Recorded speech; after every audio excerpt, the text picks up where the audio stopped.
Hi friends, welcome back our YouTube channel Mathews curry world. ഇന്ന് ഞാൻ നിങ്ങൾക്കായി പരിചയപ്പെടുത്താൻ പോകുന്നത് ഒരു വെറൈറ്റി ഫുഡാണ്.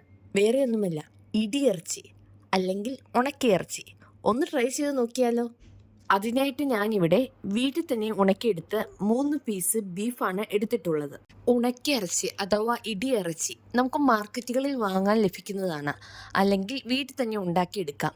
ഫ്രഷായ മീറ്റ് വാങ്ങിച്ച് ഉപ്പും മഞ്ഞപ്പൊടിയും ചേർത്ത് സൂര്യപ്രകാശത്തിൽ ഉണക്കിയെടുക്കാം.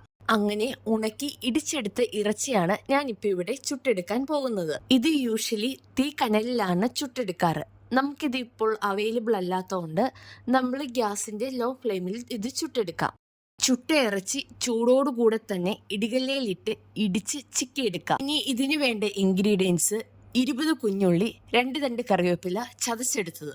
ഒരു പാനിലേക്ക് എണ്ണ ഒഴിച്ച് അത് ചൂടായതിനു ശേഷം അതിലേക്ക് വറ്റൽമുളക്, ചതച്ചു വെച്ച ഉള്ളി, കറിവേപ്പില, ആവശ്യത്തിനുള്ള ഉപ്പും ചേർത്ത് നന്നായി വഴറ്റിയെടുക്കാം. ഇത് വഴണ്ട് ഒരു ഗോൾഡൻ കളർ ആവുമ്പോഴത്തേക്കും ഇതിലേക്ക് നമുക്ക് പൊടികൾ ഇട്ട് കൊടുക്കാം. 1/2 ടീസ്പൂൺ ചില്ലി ഫ്ലേക്സ്, 1/2 ടീസ്പൂൺ കുരുമുളക് പൊടി, 1 ടീസ്പൂൺ കാശ്മീരി മുളക് പൊടി, 1/2 ടീസ്പൂൺ ഗരം മസാല ചേർത്ത് പച്ചമണം മാറുന്നവരെ ഇളക്കി കൊടുക്കാം. ഇതിന്റെ പച്ചമണം മാറിയതിനു ശേഷം ഇനി നമുക്കിതിലേക്ക് ചതച്ചു വെച്ച് ബീഫ് ഇട്ട് കൊടുക്കാം. ബീഫ് ഈ മസാലയും നന്നായി മൊരിഞ്ഞു വരണം.